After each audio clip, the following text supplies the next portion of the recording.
We actually have your guest of honor. Our guest of honor. Oh, fantastic. David Weisberg is a friend of mine, and I wanted to say that I thought that a great thing we could do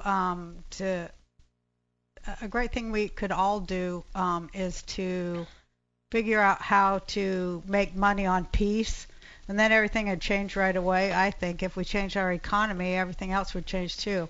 Just if we changed the goal of our economy, instead of making money on war, which is the kind of economy we got now, if we changed it all to making money on peace, man, wouldn't that be that'd be such a bright, new, happy day. And David is a person that is involved with Arava Institute, and it's such an institute as actually is trying to do something to that effect. So I'm glad you called. Hi, David.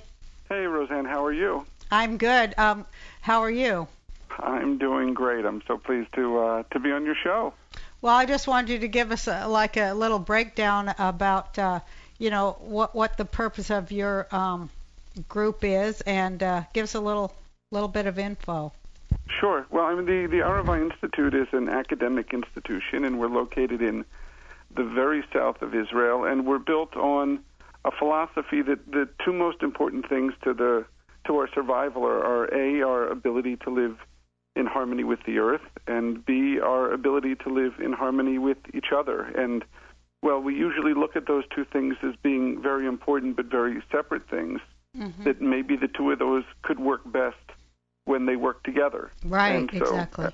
So the Arava Institute was created 12 years ago with the philosophy that nature knows no borders. You know, if you look at a picture of the Middle East on Google Maps, and you can push one button that shows you a satellite photo, and you can push one button that shows you a map like it would look in an atlas. And the big difference is the map in the atlas has a lot of lines on it that aren't real.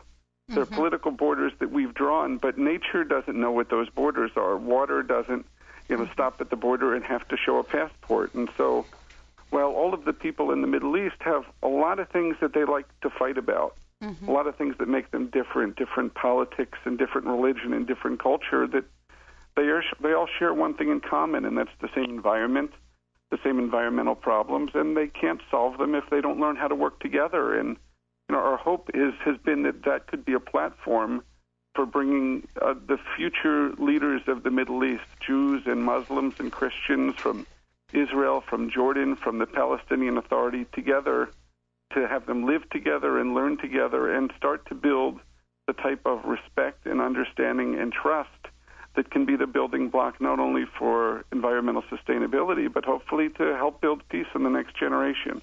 I see it too. It seems like the whole world's kind of posed in the way I see it sometimes. It looks like it's all poised to go in a whole brand new direction now that, now that basically everything has failed so terribly. But it seems maybe that's just the way history's moving right now, and maybe it's moving to a better place. It seems like that when I hear people talking about solutions or new ways of thought that are getting out of old paradigms and have peace and coexistence as the goal. I just think that's so cool. It's like we tried so hard to bring all that kind of stuff to this planet in the 60s, and I'm like, maybe it was our kids and their kids that got it. I don't know.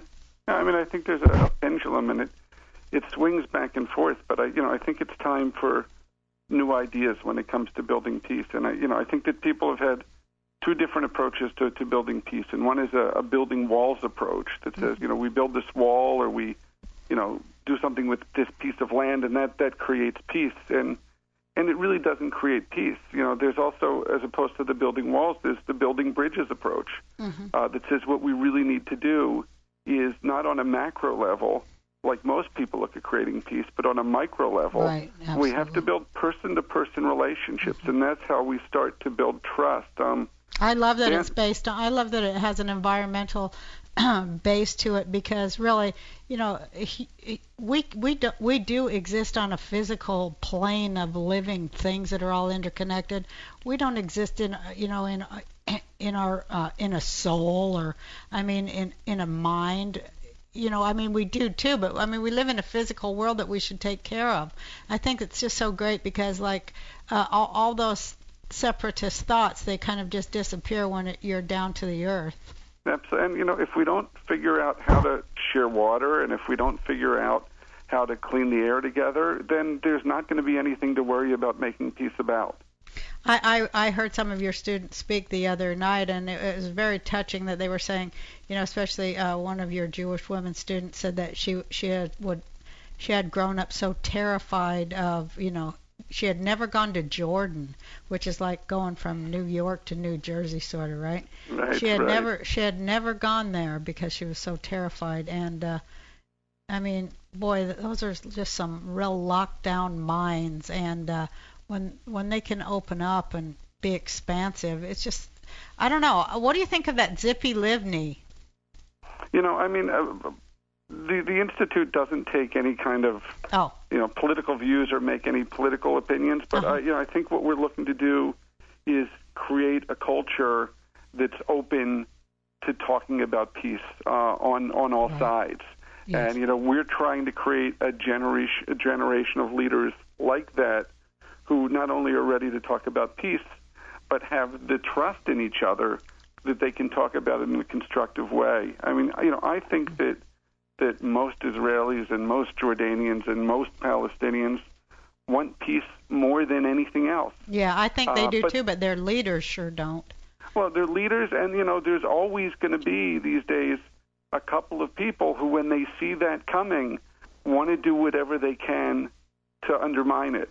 Yes. And so we really need to build a generation of leaders that's poised to work together. Our dream at the Arava Institute is that, a generation from now, when problems arise in the Middle East, the leaders can get on the phone and talk to each other and trust each other because they all came out of this community of studying and living and learning together. And I tell you, in 10 years, they will need to be getting on the phone to call each other to find out where the hell anybody's going to find any clean, drinkable water. I'm gonna thank you very much right now for calling in, David. You can find out more about Arava Institute on roseanneworld.com, and we'll have you on again, David. But I'm about to launch into some heavy political opinions, so I'm letting you off the hook, bro. Thanks so much. Thanks. You're the best. Take care, Roseanne. Bye. Bye-bye. Oh, I just love that.